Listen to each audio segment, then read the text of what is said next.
nickel, not another dime. Yeah! Woo! No justice, no peace. No justice, no peace. No justice, no peace. No justice, no peace. No justice, no peace. No justice, no peace. Free, free Palestine. Free, free Palestine. Free, free Palestine. Free, free Palestine. Free, free Palestine. Free, free Palestine. Yeah. 1, 2, 3, 4. 1, 2, 3, 4. Occupation out the door. Occupation out the door. 5, 6, 7, 8. 5, 6, 7, 8. No more killings, no more hate. No more killing, no more hate. 1, 2, 3, 4. 1, 2, 3, 4. Occupation out the door. Occupation out the door. 5, 6, 7, 8. 5, 6, 7, 8. No more killings, no more hate. No more killing, no more hate. Welcome everybody. Thank you. My name is Fatima Rojas. I am a member of the Semilla Collective and I care for my people in Palestine. I care for my people in Colombia. Mi nombre es Fatima Rojas, soy miembro del colectivo Semilla y me importa mi gente de Palestina. Y me importa mi gente de Colombia. Hey everybody, my name is Nika Zeresvand. I'm really happy to be out here with y'all. I come here. Woo! Thank you, thank you, thank you. So we're gonna get started.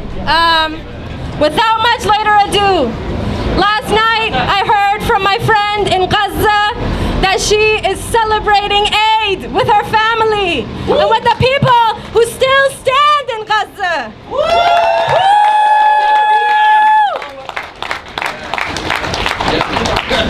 And so with that, there's no starting this event today without acknowledging that we are on stolen land. That people here, just like in Palestine, were once removed. Forcibly removed, violently removed. So, I'm going to invite a Quinnipiac elder to give the land acknowledgement of where we are at, so that we can begin this rally with an acknowledgement of where we stand. Thank you.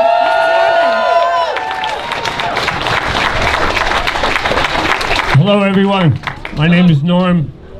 My indigenous name is Momowitu. I am a stump chief with the Quinnipiac people and I have permission to talk on their behalf. Although I am a Wabanaki from the Wabanaki Federation in northern Maine, I can speak for the Quinnipiacs here because I was granted permission by their elders. So I just want to say that, as Nika said, this land that we stand on is Quinnipiac land, right? They were driven off this land just as the Palestinians and the Colombian indigenous people are being driven off of their lands. This is a project of white supremacy that has been going on for over 800 years. I always acknowledge the people of Ireland and Scotland because their struggle is even longer than ours. And that is why Scotland and Ireland stand with Palestine. And that is also why indigenous people here will always stand with Palestine.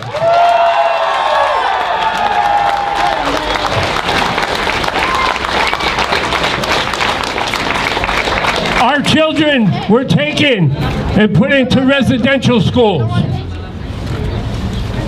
The reason why was to kill our culture. The motto was, kill an Indian, save a man. We were not allowed to do our practice our religions until 1978. 1978 in our own lands. This has been going on since Columbus came to these shores for this land. We call this land Turtle Island. From Antarctica to Central America, it's considered Turtle Island. All of us indigenous people refer to it as that. So I want to just have a little chant. Genocide is a crime. Genocide is a crime. From Turtle Island to Palestine. Genocide is a crime. Genocide is a crime. From Turtle Island to Palestine. From Turtle Island to Palestine. What is happening now is a moment that we all should be proud of. All of us who have fought for Palestine throughout the years should be proud of this moment. I haven't seen unity like this around this issue in years. The resilience of the Palestinian people in Palestine, in Gaza, is amazing, and it's a beacon.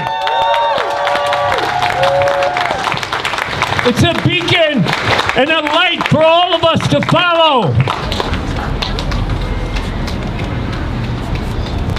They show so much resilience in the face of so much brutal assault, killings.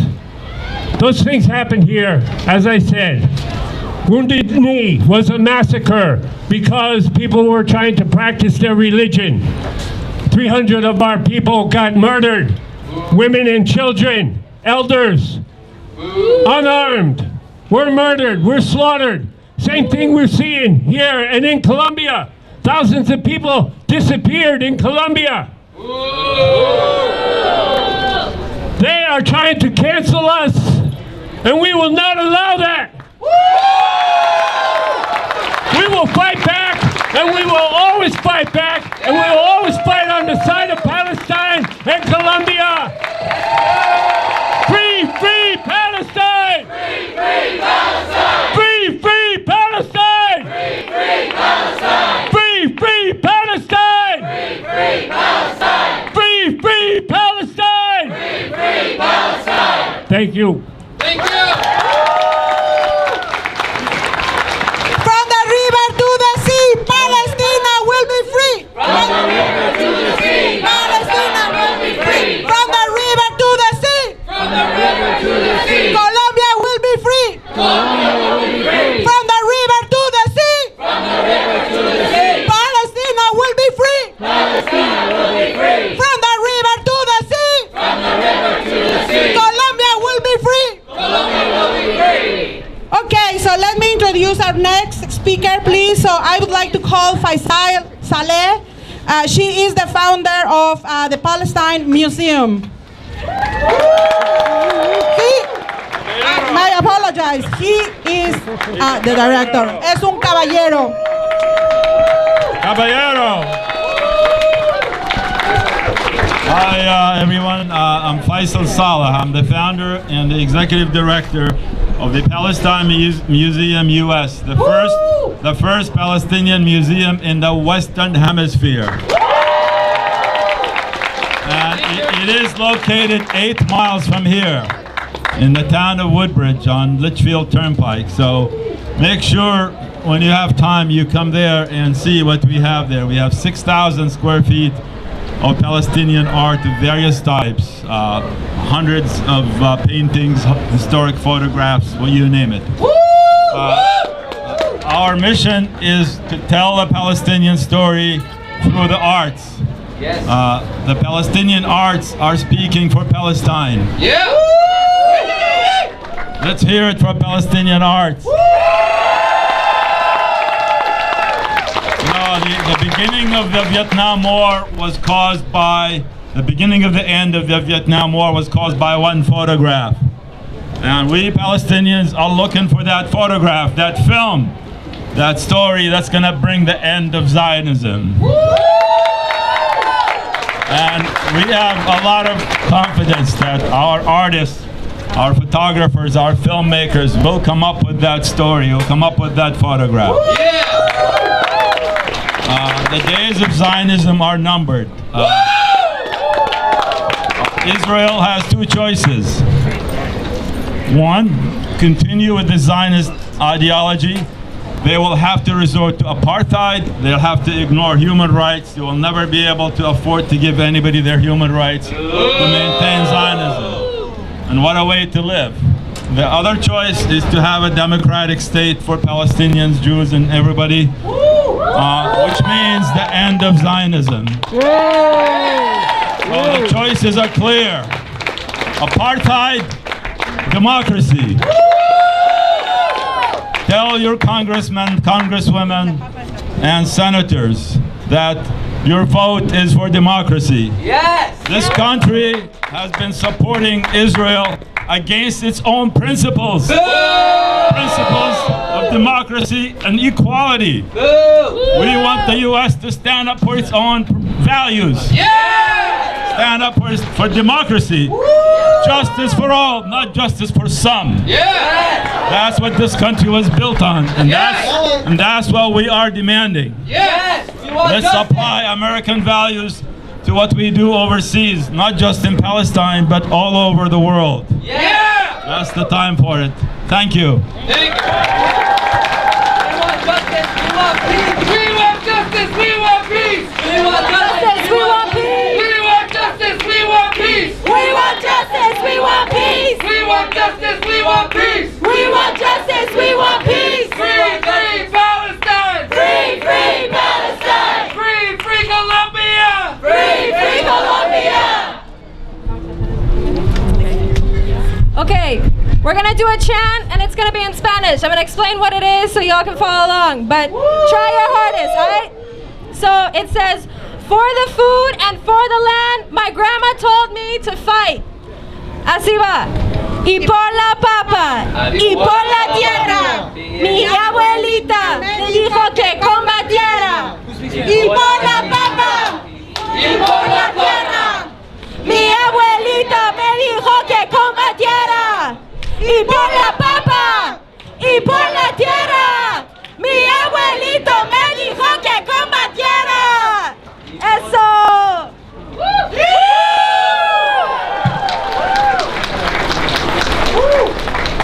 Okay. Now I'm going to invite Camila Isa Chavez, who's a member of Semilla Collective and Havenly, to come talk to us. Hello, can you hear me? Thank you so much to all of you for being here today. It's so beautiful to see you here. It's so beautiful to be here with all of you fighting for our family, for our people in Palestine and in Colombia. They're fighting for the right to life, to self-determination, the right to live without the constant violence of oppressive colonial governments. I am a proud first-generation Colombian. My father came here after being born and raised in rural Colombia. My whole life, he instilled in me a love for where we come from, taught me to love and respect the campo, the farmland where my father was raised with his 11 brothers and sisters. He taught me to respect and honor everything that my family has done just to stay alive. For the last 60 years, Colombia has been in a state of civil war, which has mainly affected people in the countryside, campesinos. It took the lives of hundreds of thousands of people, and my family is one of just nearly 5 million that's been displaced by violence. I come here today with so much anger in my heart, knowing that this government, the United States government, is directly responsible for the poverty and the violence that my family and generations of Colombians experience, especially indigenous and Afro-Colombians and farmers. Since the 90s, the U.S. has poured over $10 billion into the Colombian military and police establishments, supplying them with deadly weapons and violent military and paramilitary strategies intended to squash any kind of labor organizing, any kind of movement to resist and bring justice and freedom. At the same time, the U.S. has applauded and partnered with one of the most violent, right-wing, dictatorial presidents that Latin America has ever seen, Álvaro Uribe.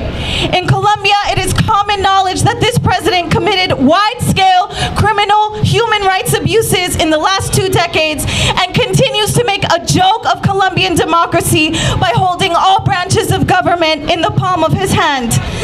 Under Uribe's regime, thousands of civilians have been brutally assassinated or disappeared, gone missing, been found in mass graves. And what does the U.S. do? The U.S. applauds Uribe, invites him to speeches at New York University to talk about development, how successful he's been at developing the Colombian economy and restoring order. Right now, Colombia is in a state of tense, heightened violence. Today marks the 24th day of a nationwide protest. The people of Colombia rose up in cities to protest against a government that doesn't care about poor or working class people, that tried to raise taxes on basic goods and rent in the middle of a pandemic. The people rose up in beautiful resistance, but quickly the government sent a special anti-disturbance police squadron paid for and created by the United States government into the street to terrorize the people. Since the 28th of April, 43 protesters have been murdered, thousands have been brutalized by the police, and over 500 people have gone missing. This is repression, this is slaughter, and we joined the protesters in Colombia today to call for an end to all U.S. military aid to Colombia, to arrest and jail the national police, military, and ESMAD who have murdered and mutilated protesters. And we call for Duque, the current president, to step down and the new government to charge the officials who gave the orders to do these crimes against humanity. I am sick. Duque has to go. I am sick and tired of watching the U.S. government act like human lives around the world don't matter, like our families don't matter, like black and brown people around the world don't matter. Like it's okay to destroy the land of others as long as it serves U.S. interests. It hurts me to watch this country exploit and destroy the land and the lives of the people of my country. That's my family. That's my heart. To the U.S. government, how cowardly you are. That you are so deeply afraid of what it would mean for black and brown people to actually have power. That you resort to this disgusting violence.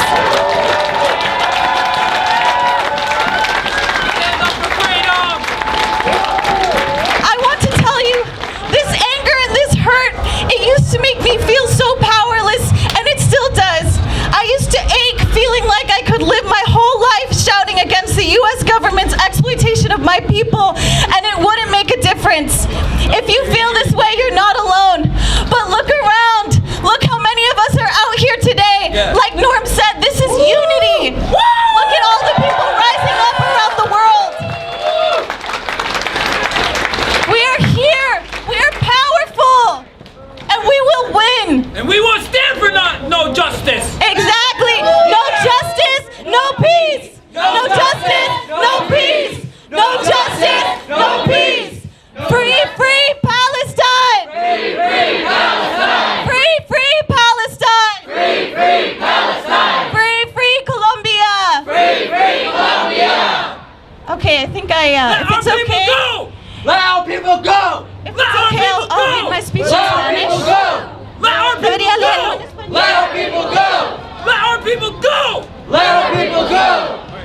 Okay, folks, so we won't do this all day, but since this is a speech about Colombia, I want to read it in Spanish, if that's okay. Yeah. Good.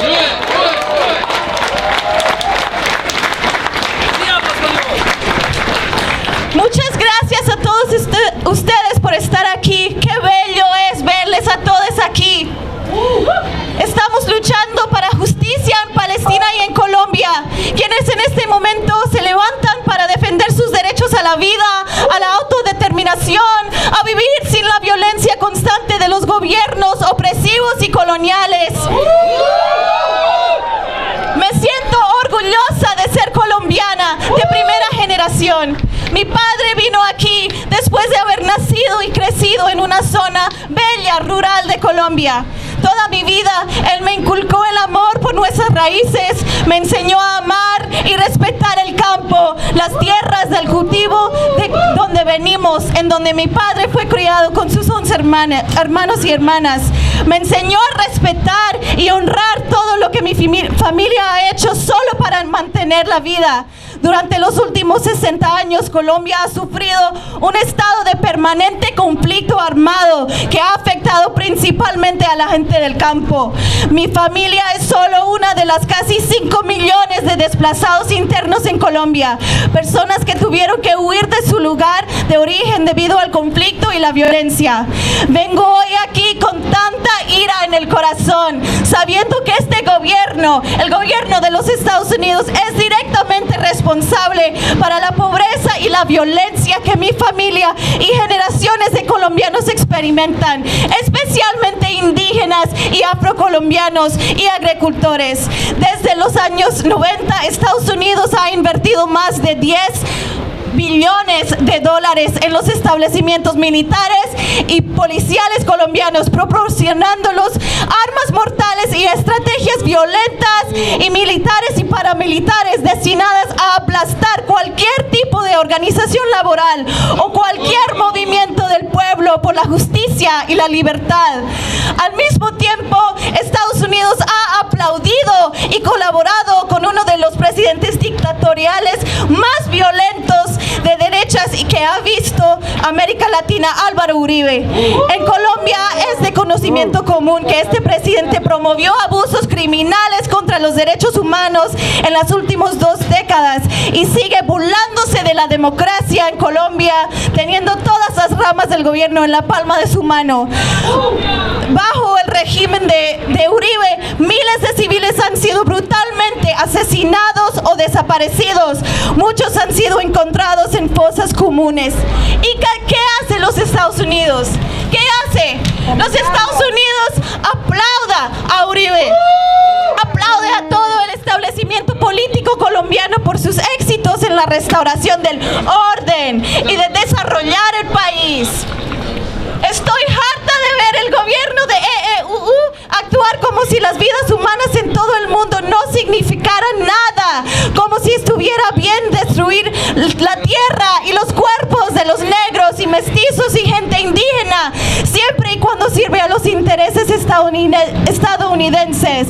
Me duele ver a este país explotar y destruir la tierra y la vida de la gente de mi país. Esa es mi familia, ahí está mi corazón. Al gobierno de los Estados Unidos le digo, ¡qué cobarde eres! ¿Qué tienes tanto miedo existencial de lo que significaría para los negros y los mestizos y la gente indígena tener realmente el poder, que recurres a esta repugnante e inhumana violencia? Mis amigues, esta ira y este dolor solían hacerme sentir impotente, solía sentirme adolorida, sintiendo que podía vivir toda una vida gritando contra la explotación de mi pueblo por parte del gobierno de los Estados Unidos sin que nada cambiara. Si te sientes así por tu propia gente, quiero que sepas que no estás sola. Pero también quiero decirles que miren a su alrededor. Mire a todos los que estamos aquí hoy para decir no más, para decir que viva Palestina y que viva Colombia. ¡Viva Colombia! Muchas gracias, muchas gracias.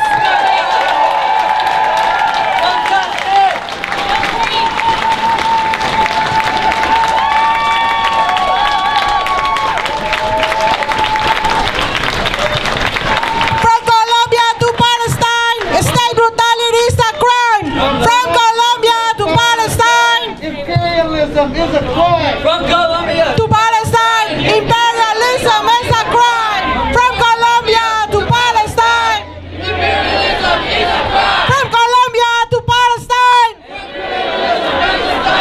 I agree, totally it's a crime. So let me please introduce, who's ready to march? Who's ready? I know. Who's ready to take the streets?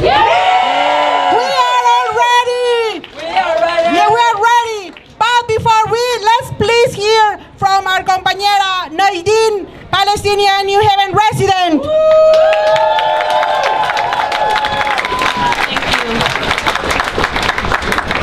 is Nadine, and I have one question. Mr. President, as a voter, I need to know why you are funding a genocide and ethnic cleansing of my people. When $3.8 billion of our tax money is funding Israeli war crimes, we need answers. Friends, please understand that Palestine does not need our tears and sympathy. This is a human rights issue. They need action. They have tried to silence us. They have tried to censor us. But here we are today, living proof of Palestine and all of our truth. We will not give Israel the satisfaction of feeling helpless.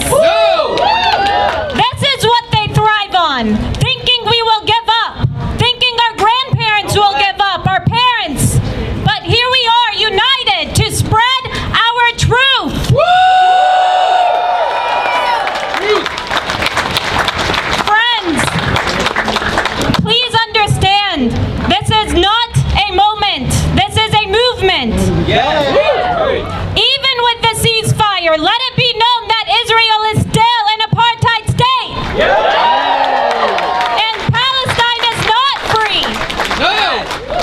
I am asking you right now, are you living in the moment or are you joining the movement? Joining the movement! Are you going to show up for Palestine? Yeah! What will you do after today to free Palestine? Palestine gets free! The work begins now and we won't stop until Palestine is free. Yeah! Let me hear you loud and clear. No justice! No peace! No justice! No peace! Free, free Palestine! Free, free Palestine! Free, free Palestine! Free, free Palestine! Free, free Palestine! Free, free Palestine! The people united will never be defeated! The people united will never be defeated! The people united will never be defeated! The